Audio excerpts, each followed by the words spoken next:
முடியல, அவ்வளோதான் முடிஞ்சு வச்சு, நாளை கயிறு கட்டியாங்க. அப்போ அது வெளிப்படுத்துறதுக்கான அது ஒரு கால வரையையும் அந்த உடல் தன்மை தாங்கிறதையும் எல்லாத்தையும் வச்சு தான் அது பண்ணுது.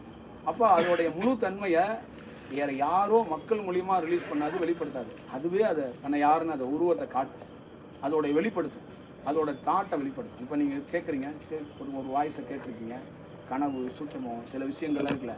இப்போ சில நபர்களுக்கு அது வெளிப்படுத்தி, சில நபர்களுக்கு சில அலைவரிசையை காட்டும்போது அவங்க வர்றாங்க.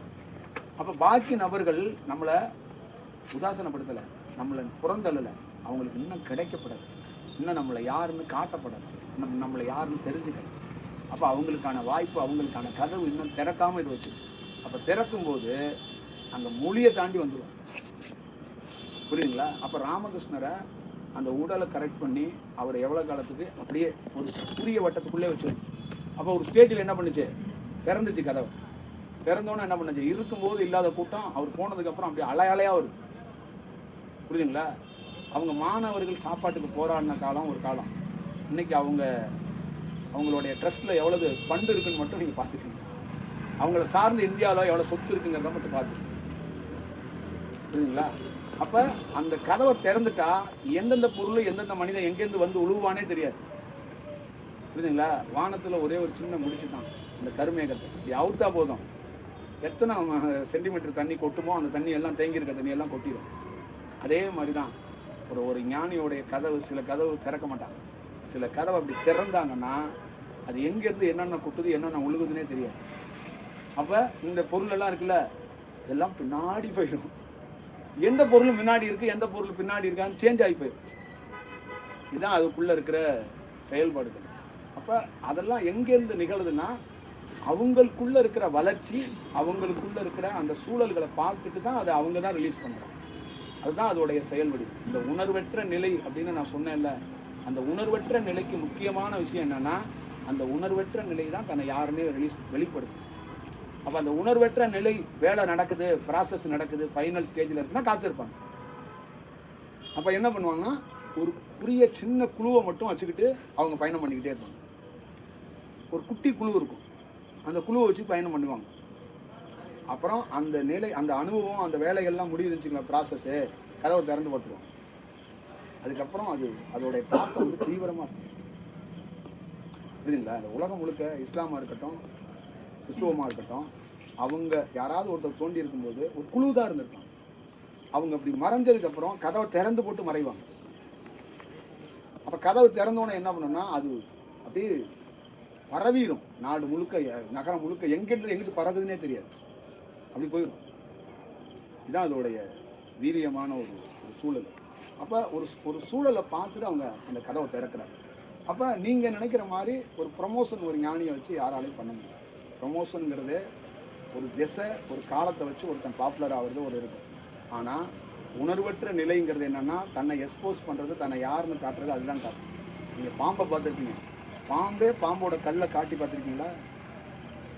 யார் பார்த்துருக்கா? அதுதான் உணர்வற்ற நிலை. பாம்பை பார்த்துருப்பான், பாம்பு கல்லையும் பார்த்துருப்பான், பாம்பு கல்லை காட்டினே தான் என்னோட இது, அப்படி பாரு அப்படின்னு சொல்லி காட்டினா எப்படி? அதுதான் அந்த உணர்வற்ற நிலை. அப்போ தன்னுடைய இன்னொரு ஒரு வடிவம் இருக்குது, என்னுடைய இன்னொரு செயல் இருக்குது. நீயா என்னை வந்து உணர்றல, குருங்கிற, இது எனக்கு குட்டி குட்டி பேர் வைக்கிறல்ல, இது இதார் பரவாயில்ல, அதார் பரவாயில்ல, சுமாரார் பரவாயில்ல, அப்படி இருப்பார் அப்படி. இப்போ தன்னை அந்த உணர்வற்ற நிலை தன்னை எக்ஸ்போஸ் பண்ணும்போது அது அலைவரிசை தீவிரமாகிடும். புரியுதுங்களா? அப்போ அதுதான் அதை காட்டுது. அப்போ அது வெளிப்படுத்துறதுக்கு அதுக்கான ஒரு சூழல், அந்த உடல், அந்த காலம், அதெல்லாம் பார்த்து அது ஒரு செயல் செய்யுது. அவ்வளோதான் அதுக்குள்ளே இருக்கிற வடிவம். புரியுதுங்களா? அவ்வளோதான் அது. நீங்கள் வந்து எத்தனை பேர் கர்த்தரை பார்த்துருப்பாங்க? குறைந்தபட்சம் இந்தியா உலகம் முழுக்க ஒரு 400 கோடி பேர் கர்த்தரை ஃபாலோ பண்ணுவாங்க. 400 கோடி பேர். புரியுதுங்களா? அப்போ கர்த்தரோட இவங்க இருந்தாங்களா? சோறு தின்னாங்களா? கர்த்தர் கனவுல வந்தாரா? எதுவும் கிடையாது. இப்போ அந்த அலைவரிசையோட தீவிரம் என்னன்னு பார்த்துக்கணும். தன்னை அறியாமையே அவங்களுக்குள்ளேயே ஒரு பரிமாற்றம் நடக்கும். புரியுதுங்களா? அதுதான் அதோட விஷயம். அப்போ இந்த ரிலேட்டடாக நம்ம வாழ்க்கையில் மாறினதுக்கு இவர் ஒரு காரணமாக இருப்பார். நான் அவர் பின்னாடி போயிட்டே இருப்பேன். அவ்வளோதான். அவன் என்ன எதெல்லாம் தெரியாது. அவன்கிட்ட போய் கேட்டிங்கன்னா இவர் தாங்க காரணம், சேஞ்ச் வந்து இவரால் தான் நடக்குது அப்படின்ட்டு. புரியுதுங்களா? அப்போ அந்த கதவை திறந்து போட்டுட்டு போயிட்டாங்க. இதுதான் அதோட விஷயம். இப்போ திறந்துட்டா அங்கே வந்து அலைவரிசை அப்படியே அது அப்படியே வாங்கிட்டு அப்படியே போகும். ஒரு வீடு முழுக்க சாம்பிராணியை போட்டுட்டு கதவை அடைச்சி திருப்பி திறந்தீங்கன்னா அப்படி அதே தான். திறந்து விட்டுட்டிங்கன்னா புகை எல்லாம் வெளியில் வருது இல்லை, அந்த மாதிரி தான் ஒரு அலைவரிசை. அதை வெளிப்படுத்துறது அவரே ரிலீஸ் பண்ணுவார். அதுக்கப்புறம் மக்கள் என்ன பண்ணுவாங்கன்னா அந்த அதில் வந்து உணர்ந்து ஒரு கூட்டம் வரும், அதில் சிலகாய்ச்சி ஒரு கூட்டம் வரும், இதை எப்படியாவது பயன்படுத்திக்கணும்னு ஒரு கூட்டம் வரும். பல்வேறுபட்ட உங்களுக்கு அந்தந்த சூழல் இருக்குல்ல, அது அதுக்குள்ளே பண்ணுறது அப்படிங்கிறது ஒன்று. சில பேர் வந்து அந்த அலைவரிசையை உணரும் போது ஒரு காலடியிலே இருந்து நம்ம எப்படியாவது இந்த பிறப்பை உணர்ந்துடணும், இல்லைன்னா நம்ம உடலை கூட விட்டுறணும் அப்படின்னு வருவாங்க. சில பேர் என்னன்னா அவரை பார்த்து ஒரு பெரிய தொழிலில் பெரிய புரட்சி செய்யணும் அப்படின்ட்டு வருவாங்க. மாதிரி அவங்களுக்கு சூழலுக்கு ஏற்ற மாதிரி ஒரு சூழல் நடக்கும். அப்போ ஒருத்தர் வந்து தன்னுடைய செயலை அவர் வெளிப்படுத்துவார். அப்போ அந்த ஒரு சூழலை கொஞ்சம் வச்சுருக்காங்கன்னா அதுக்கு ஒரு காரணம் வச்சுருப்பாங்க, அதுக்கு ஒரு சூழல். அப்போ நம்ம வெளிப்படாமல் இருக்கிறதுக்கு முக்கியமான காரணமாக இதுதான் இருக்குது. இதுதான் ரொம்ப ரொம்ப முக்கியமான ஒரு வடிவம். பல நாள் பல பேர் வந்து வகுப்பு பல விஷயங்கள்லாம் சொல்லியிருக்கிறாங்க. ஆனால் அந்த இடுப்பு நான் ரொம்ப முக்கியமானது, ஒரு வாழ்க்கையில் பெரிய திருப்புமுனையை ஏற்படுத்தும், வாழ்க்கையில் ரொம்ப முக்கியமான ஒரு ஏரியா அப்படின்னு சொல்லியிருக்கேன். வாழ்க்கையில் உங்களுக்கெல்லாம் மலை வாசலும் யூரின் போகிற வாசலும் ஒரு ஒரு சாக்கடை பகுதி. நம்மளுடைய மலை வாசலும் நம்மளோட யூரின் போகிற வாசலும் சாக்கடை பகுதி. ஆனால் அந்த சாக்கடை பகுதியில் தான் கடவுள் இருக்குது. நீங்கள் எதை சாக்கடைன்னு நினைக்கிறீங்களோ, எதை நாற்றம் நினைக்கிறீங்களோ, எதை துன்பம் நினைக்கிறீங்களோ, அந்த அந்த வாய்க்கால் இருக்குல்ல, அதில் தான் உன்னுடைய வாழ்க்கைக்கான நரம்பே ஓடும். அந்த வாய்க்கால் தான் ரொம்ப முக்கியமானது. அதனால தான் ராமலிங்க சாமி சொன்னால் அந்த வாய்க்காலை சுத்தமாக இருக்கணும்னா முதல்ல நீ உண்றது சுத்தமாக இருக்கணும். புரியுதுங்களா? அப்போ மலை வாசல் என்ன செய்யும் அப்படிங்கிற ஒரு ஒரு ஒரு ஒரு மலைவாசல் போய் நேரடியாக இங்கே போய் கனெக்ட் ஆகும். அப்படின்னா இந்த மூக்கோட துவாரத்தில் போய் கனெக்ட் ஆகும். குடல் வாழ்வுலே ஒரு ஒரு வாசல், குடல் கீழே, அதிலிருந்து ஒரு ஒரு ஒரு செயல் போய் உள்நாக்கில் கனெக்ட் ஆகும். அப்போ அந்த யூரினருக்கு வாசல் இருக்குல்ல, அது போய் நடுவில் நேராக உச்சி தலையில் கோபுர வாசல்னு சொல்லி உங்களுக்கு நடு உச்சி இருக்குல்ல, தலையோட உச்சி, அதில் போய் கனெக்ட் ஆகும். இந்த மூணும் ஒரு மனிதனுடைய காலத்தையும் நேரத்தையும் உணர வைக்கிறதுக்கு வாய்ப்பை உருவாக்கி. ஒருத்தருக்கு வந்து திரிகாலம் அப்படின்னு சொல்லுவாங்க, 3 காலத்தையும் உணரக்கூடியவர். இந்த காலம், நிகழ்காலம், எதிர்காலம், இந்த மாதிரி காலங்கள் எல்லாம் 3 காலம் இருக்கும். நடந்தது, ப்ரெசன்ஸில் இருக்கிறது, நடக்க போகிறது. இப்போ இந்த 3 காலத்தையும் உணர வைக்கக்கூடிய வாய்ப்பு எதுன்னா அலைவரிசையாக இருக்கக்கூடிய இந்த இந்த என்றும் குமரின்னு சொல்லக்கூடிய வாழைன்னு சொல்லக்கூடிய அந்த அலைவரிசைக்கிட்ட இருந்து இந்த வேலை நடக்கும். அப்போ இந்த இது என்ன ஆகும்னா இது கனெக்டில் அவங்க வாழ்க்கைக்குள்ள ஒரு பெரிய பரிணாமமும் அவங்க பணி செய்யறதுக்கு ரொம்ப எளிதாகவும் கனெக்ட் பண்ணி போகிறதுக்கு ரொம்ப ஈஸியாக இருக்கும். இப்போ மனிதன் தோன்றிய காலத்திலேருந்து, தியானம் தோன்றிய காலத்திலேருந்து இந்த குண்டலினி சக்தியை இடுப்பில் இருக்குது, நரம்பு சுருண்டுருக்குன்னு தேடுனானு வந்து முழுமையாக எவனும் கண்டுபிடிக்கலைங்கிறது தான் அதோட உண்மையான தேவை. யாராலையும் அந்த நரம்போடைய தன்மையோ அந்த நரம்போடைய கனெக்டையோ முழுமையாக கண்டுபிடிக்க முடியாது. வெகு சில செயல்கள் குட்டி குட்டி அதிலேருந்து ஒரு விழிப்புகள் நடந்திருக்க வேண்டிய அதுக்குள்ளே ஒரு முழுமையான கனெக்ட் ஏன் நடக்கலைன்னா இதை முழுமையாக தெரிஞ்சவன் இயற்கையாக இருக்கிற நேச்சர் தான். அது என்னன்னா இந்த கால மாற்றம் இந்த உலகத்தில் நடக்கணும், இந்த உலகத்துக்கு பெரிய நன்மை நடக்கணும், இந்த உலகத்தில் பெரிய விஷயம் இருக்குன்னா அந்த நரம்பை சரியாக அவனுக்கு விழிக்க வைக்கிற வாய்ப்பை வழங்குறது அதுதான். அப்போ அதை ஒரு மனிதன் வகுப்படுத்த முடியாது. அதனால தான் சொன்னால் உலகத்தில் நீ எந்த தியானத்தை வேணாலும் வகுப்படுத்தலாம். பரகாயுத யோகம், கூடு விட்டு கூடுபாயிறது, இதெல்லாம் எவனாலையும் வகுப்படுத்த முடியாது. புரியுதுங்களா? எவனாலையும் வகுப்படுக்கிறதுக்கு இந்த உலகத்தில் எவனும் பிறந்ததும் இல்லை, பிறக்க போகிறதும் இல்லை. மனிதனாக இருக்கிறவன் எவனாலையும் இதை வகுப்பே எடுக்க முடியாது. பிறந்ததும் இல்லை, பிறக்க போகிறதும் இல்லை. பிறப்பே இல்லாதவன் அந்த சாகா கலையை பெற்றவனால் மட்டும்தான் இதுக்கு வகுப்படுத்த முடியும். அப்போ அவன் வகுப்படுக்கணும்னா அவனுக்கு தான் அந்த செயல் தெரியும். அப்போ நம்ம வயிறில் யூஸ் பண்ணுற உடலில் கண்ட சாப்பாடை யூஸ் பண்ணுறோம்.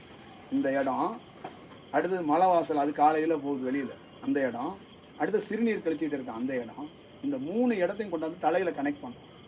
இந்த தலையில் கனெக்ட் பண்ணி அவன் என்ன பண்ணுறான், ஒரு ஆகாயத்தோட தொடர்பை ஏற்படுத்திக்கிறதுக்கு ஒரு வாய்ப்பை உருவாக்குறான்.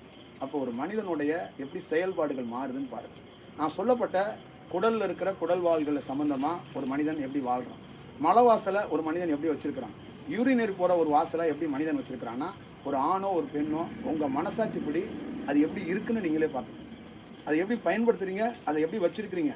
இந்த நாட்டோடைய தலைவரும் மலை வாசலை எப்படி வச்சுருக்கிறாரு, ஒரு சாதாரண அவருக்கு ஓட்டு போட்டாலும் ஒரு தொண்டன் அவனும் மலைவாசல் எப்படி வச்சிருக்கான்னு பார்த்துக்கலாம். ராமனை வணங்குறவனும் மலைவாசல் எப்படி வச்சிருக்கிறான், ராமனே இல்லைன்னு சொல்றவனும் மலைவாசல் எப்படி வச்சிருக்கான். நீ ராமன் இருக்கிறான்னு சொல்லு, ராமன் இல்லைன்னு சொல்லு, உங்ககிட்ட இருக்கிற மலைவாசலும் யூரினரி வாசலும் எப்படி இருக்கு? இவ்வளோ ஆரோக்கியம் சுத்தம் சுகாதாரம்னு பேசுகிற ஒரு MBBS படித்த MD படித்த ஒரு டாக்டர் கூட இந்த வாசலை சரியாக பயன்படுத்துனது இல்லை, பயன்படுத்தவும் முடியாது. இந்த உலகத்துக்கு பெரிய போதனைகளையும் பெரிய நிலாவையும் சூரியனையும் தினந்தோறும் ஆராய்ச்சி பண்ணுற விஞ்ஞானிகளும் அந்த மலை வாசலையோ அந்த யூரினரி வாசலையோ அது சரியாக வச்சுக்கிட்டதும் இல்லை, அதை சரியாக பார்த்ததும் இல்லை. இதுதான். அப்போ ஒரு உலகத்தில் யாருமே போய் ஞானியை ஏற்றுக்க மாட்டாங்களோ பிரபஞ்சத்தை ஏற்றுக்க மாட்டாங்களோ சித்திரை வந்து நீங்கள் ப்ரூஃபாக கொடுன்னா அவன் ப்ரூஃபாலாம் கொடுக்க மாட்டான். ஏன்னா அவன் வந்து வேற ஒரு டைமென்ஷனில் இருக்கிறான். அது உங்களுக்கு புரியலை. அவன் வந்து ரெகுலர் ஃபார்முலா கிடையாது. நீ என்ன பண்ணுறன்னா ஒரு ஃபார்முலாவை கேட்குற. இப்போ நான் ஒரு திருநெல்வேலியில் ஒரு ஈட்டுக்கல் அல்வா இருக்குது, அதுக்கு அந்த ஃபார்முலாவை கொடுத்துருங்க, நான் 10 கோடி ரூபா காசு கொடுக்குறேன் அப்படிங்கிற. ஒரு காலகட்டத்தில் நம்ம ஊரில் ஃபேமஸாக சென்னையில் ஃபேமஸாக இருந்தால் சரவணா பவன் ஹோட்டலை அந்த ஃபார்முலாவை எனக்கு கொடுத்துரு அப்படின்னு கேட்டுக்கிட்டு நிறைய கோடீஸ்வரர்கள் சுற்றிட்டே இருந்தாங்க. புரியுதுங்களா? அந்த மாதிரி ஃபார்முலாவை தான் கண்டுபிடிக்க தேடுறான் மனிதன். அப்போ விஞ்ஞானி என்ன பண்ணுறான்னா பிரபஞ்சத்தை அறியணும் இல்லை, பிரபஞ்சத்தில் இருக்கிற என்ன ஃபார்முலா என்ன இருக்குது, என்ன செயல் இருக்குது, அது யார் கண்டுபிடிச்சா, எந்த நாடு கண்டுபிடிச்சிச்சு, அதில் தான் அவனுடைய தாட் ப்ராசஸ் செயல்பாடுகள். ஆனால் இந்த பிரபஞ்சங்கிறது அது என்டையர் வேறு. ஒரு மனித தாட்டுக்குள்ளே அது வராது, முதல்ல மனித சுழற்சிக்குள்ளே வராது, அதோடைய செயல்பாடுகளே வேற. இப்போ ஒரு படைப்பை ஒரு உள்ள விஷயத்தை ஒரு உடலுக்குள்ள கடவுள் இருக்கிறார் அப்படிங்கிறதுக்கு உனக்குள்ள இருக்கிற எவ்வளோ ஒரு நல்ல நல்ல விஷயத்த உன்னால் அறிய முடியும். புரியுதா? கடவுளை அறிய முடியாமல் நீ போனதுக்கு முக்கியமான காரணம் உன்னுடைய முதல் அடிப்படை உணவு பழக்கம். நீ ஃபஸ்ட்டு ஃபெயிலியர் கண்டுபிடிச்சது தோத்தது எங்கே தோத்தனா உன்னுடைய உணவு, உன்னுடைய அந்த நாக்கு சுகைன்னு இல்லை, அங்கே கடவுளுக்கும் உனக்கு இருக்கிற உறவை அறுத்து போயிடுச்சு. நீயும் கடவுளும் விலகி நின்றுட்டீங்க. அப்போ நீ கடவுளை பேசுறது கூட அந்த சூழல்லேருந்து விலகிற. புரியுதா? அடுத்தது என்ன பண்ணுறேன்னா உன்னுடைய ஆசையை மேல் நோங்க தான் பார்க்குற. உன்னை வந்து ஸ்டடி பண்ணி உன் உடலையோ உன்னையோ அதை ஒரு சரியான இடத்துக்கு எடுத்துகிட்டு போக மாட்டேன். ஒரு ஆர்டிஃபிஷியலாக ஒரு ஜிம்முக்குள்ளே போய் ஒரு மிஷினை வச்சு இதை வச்சு போட்டு ஏதாவது தாக்கிக்கிட்டே இருக்கு. அப்புறம் எவனே சொன்னான்னு பழைய சொட்டையும் சின்ன வெங்காயத்தையும் வச்சு தின்னுக்கிட்டே இருக்கு. அப்புறம் ஏதோதோ நீ வந்து ட்ரை பண்ணி பார்க்குற உன் உடல் ஒரு செயல் பண்ண பார்க்குற. புரியுதா? இதெல்லாம் இதிலெல்லாம் எவனாலையும் கண்டுபிடிக்க முடியும். புரியுங்களா? இந்த உலகத்தில் இருக்கிற உலகத்துக்கே விடப்படுற சவால் தான். சந்திரனை கண்டுபிடிக்க வேண்டாம், உன் மலை வாசலில் ஒன்று இருக்குது, தயவு செய்து நீ பெரிய விஞ்ஞானினா கண்டுபிடிச்சிட்டு வா. காலங்காலமாக வகுப்பு எடுக்கிறீங்கல்ல, காலங்காலமாக கிளாஸ் எடுக்கிறல்ல, குண்டலினி சக்தியோட நரம்பு பின்பக்கத்தில் சுருண்டுருக்குல்ல, அது எதோடலாம் கனெக்ட் ஆகுது, அதை மட்டும் கண்டுபிடிச்சி சொல்லுங்கள். அதோடைய உண்மைத்தன்மையை சொல்லுங்கள், அதோடைய வேலைப்பாடுகளை சொல்லுங்கள். அப்படின்னா சொல்ல முடியுமா? சொல்கிறதுக்கு நீங்கள் ஏதோ உங்களுக்கு ஒன்று தோன்றது சொல்கிறது அது இல்லைங்க. தோன்றதை எவனோ ஒருத்தர் சொல்லிட்டு போயிடுவான்னு சொல்லுவான். இந்த மாதிரி காலங்காலமாக தமிழ்நாட்டில் திருவள்ளுவரை பேசிக்கிட்டே இருக்கிறாங்க. யார் திருவள்ளுவர்? ஒரே ஒருத்தர் சொல்லுங்கள். கன்னியாகுமரியில் 4 வயதுக்கு செலவு வச்சிருக்கீங்களா? யார் திருவள்ளுவர்? திருவள்ளுவர் இதுக்கு முன்னாடி என்னவா பிறந்தார்? யார் அவர்? யார்கிட்ட பதில் இருக்கு? திருவள்ளுவரோட செயலில் அவர் யார்? அவர் எதுக்காக இந்த செயல்? அவர் யார்? முன்னாடி என்ன அவர் கனெக்ட் இருக்கு? எந்த வரிசையிலேருந்து வந்தவர்? ஆட்டையும் இல்லை, பதிலே கிடையாது. எல்லார்கிட்டையும் 4 குறள் இருக்கலாம், 5 குறள் இருக்கலாம், எத்தனை குறள் இருக்கோ அதெல்லாம் பண்ணலாம். சொல்லுங்க. இது ஏன் சொல்ல முடியலைன்னா நமக்கு அந்த அறியும் திறன் எங்கே இருக்கு?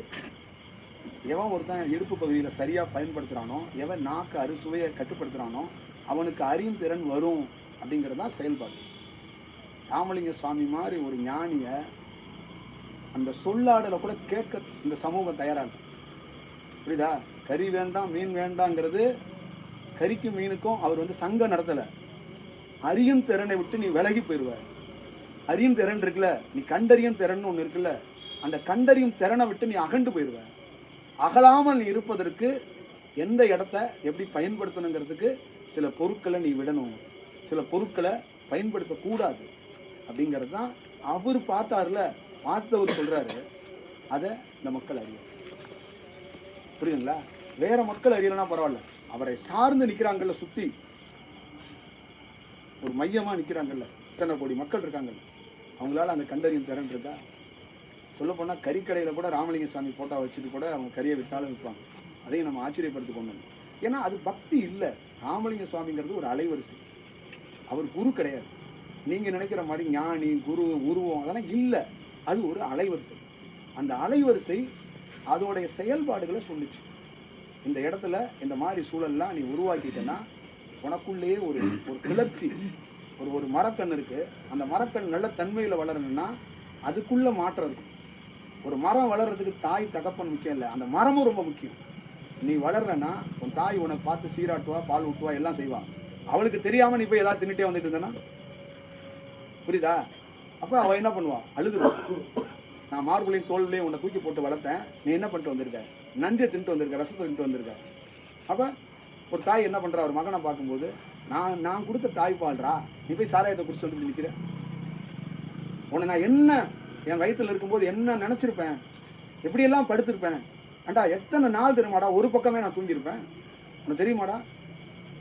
இந்த பக்கம் படுத்தா அது உனக்கு ஒரு மாதிரி ஆயிடுது, அந்த உடல் ஒரு மாதிரி ஆகுதுங்கிறதுக்காக நான் ஒரு சைடா படுத்திருப்பேன். குழந்தை பிறந்து உனக்கு சேரக்கூடாதுங்கிறதுக்காக எத்தனை உணவை தூக்கி இருந்திருப்பேன்.